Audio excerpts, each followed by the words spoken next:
जोहार साथियों।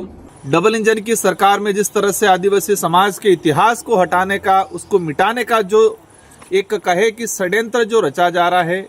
उसमें आप सबकी जानकारी में आया कि मानगढ़ का जो इतिहास सभी की जानकारी में है कि यहाँ पर हजारों आदिवासी महापुरुषों ने शहादत दिया था। गोविंद गुरु महाराज के नेतृत्व में आंदोलन हुआ था और एक बहुत बड़ा नरसंहार हुआ था, जो चौथी क्लास की अंग्रेजी की किताब में आने वाली पीढ़ियों को, उन शौर्य गाथाओं को, उस समय जो वेट वगार, उस समय जो अत्याचार शोषण हो रहा था, उसके बारे में आने वाली पीढ़ियों को पढ़ाने का जो कार्य किया जा रहा था, लेकिन वर्तमान भाजपा सरकार ने इसको हटाने का प्रयास किया गया है। इससे पहले भी रास्तापाल कांड 1947 में जो घटित हुआ था, कालीबाई कलासुआ जिन्होंने शिक्षा के लिए मतलब अपने गुरु की जान बचाने के लिए अपना प्राण न्यौछावर किया था, जो रास्तापाल हत्याकांड नानाभाई सेंगाबाई रोत और कालीबाई कलासुआ, उनका जो इतिहास था उसको हटाने का उन्होंने घिनौना कृत्य किया और इसी क्रम में ये मानगढ़ का इतिहास हटाया गया है। इसके अलावा आर्यू के द्वारा जो राजनीतिक विज्ञान का जो पाठ्यक्रम था, उसमें ज्योतिबा फुले, सावित्रीबाई फुले का इतिहास भी हटाना का जो उन्होंने कृत्य किया है। मतलब देखा गया है कि पिछले 8-10 सालों के अंदर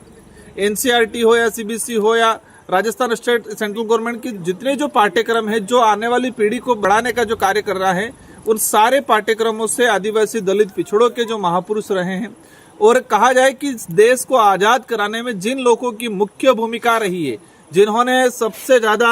शहादत दी है, इन शहादत महापुरुषों, उन इतिहास को हटाने का प्रयास किया जा रहा है। मैं एक ही चीज कहना चाहूंगा कि आप पन्नों से हटा सकते हो, कागजों से हटा सकते हो, लेकिन आदिवासी समाज, दलित पिछड़ों के समाज और इस देश के आजाद कराने में महत्वपूर्ण भूमिका निभाने वाले प्रत्येक समाज के वर्ग के, उनके दिलों में बसा हुआ इतिहास को आप नहीं हटा सकते। जवाब में दे रहे हैं हमारे राजस्थान के शिक्षा मंत्री जी, और कुछ नेता कह रहे हैं कि 5वीं क्लास में है, मतलब आपके जो हिंदी का पर्यावरण का जो सब्जेक्ट है उसमें आपने डाल दिया। मतलब आप 5वीं हिंदी में पढ़ाना चाह रहे हो लेकिन इंग्लिश में नहीं पढ़ाना चाह रहे हो। हमारा सवाल ये है कि क्या इंग्लिश मीडियम पढ़ने वाले बच्चे मानगढ़ हत्याकांड, नानाभाई कालीबाई का हत्याकांड, रास्तापाल हत्याकांड, ज्योतिबा फुले, सावित्रीबाई फुले, इनको नहीं पढ़ना चाहते क्या, या उनको आप पढ़ाना नहीं चाहते हो? यही है इसका हटाने का मेन रीजन, यही है कि आदिवासी दलित पिछड़े समुदाय के अंदर जो एक जनजागृति आई है, अपने महापुरुषों के प्रति एक आत्मविश्वास और कहा जाए कि एक समर्पण की भावना जो जगी है, अपनापन की भावना जो जगी है, और जो देश के इतिहास को समझ के वर्तमान का निर्माण करने के लिए एक क्रांति के रूप में आगाज हुआ है इस क्षेत्र के, उसी से बौखलाहट होकर वर्तमान सरकारें इन इतिहास को हटाना चाहती है, ताकि इनको लगे कि आदिवासी समाज बिखरा हुआ रहे। मानगढ़ वो स्थल है जहां पर हजारों आदिवासियों का खून पसीना बहा है, लूलुहान स्थल है वो, और ये 4 राज्यों के आदिवासियों को जोड़ता है, मध्य प्रदेश, महाराष्ट्र, गुजरात और राजस्थान और केंद्र शासित प्रदेश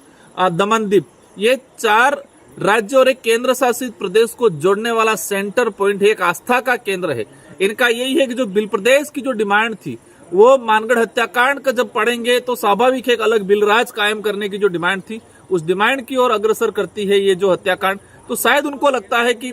इस एरिया को बिखेरने के लिए, आदिवासी समुदाय को बिखेरने के लिए, वोट बैंक बनाने के लिए, और आदिवासी समुदाय में क्रांति नहीं आए, जागृति नहीं आए, उस उद्देश्य से शायद उनको हटाने का प्रयास किया जा रहा है। लेकिन मैं पुनः कहना चाहूंगा, आप किताबों से, पन्नों से हटा सकते हो, लेकिन आदिवासी समाज, दलित पिछड़ों समाज और इस क्षेत्र में रहने वाला, मानवता में विश्वास करने वाला और जो शहीदों का सम्मान करने वाला जो समाज है, उनके दिलों से आप नहीं मिटा सकते हो। इन्हीं शब्दों के साथ धन्यवाद, आभार, जोहार। जो घटनाक्रम हुआ है, हटाने का जो कृत्य किया, उसकी हम कड़ी निंदा करते हैं। पूरा समाज, पूरा क्षेत्र की जनता इसका कड़ी निंदा करते हैं।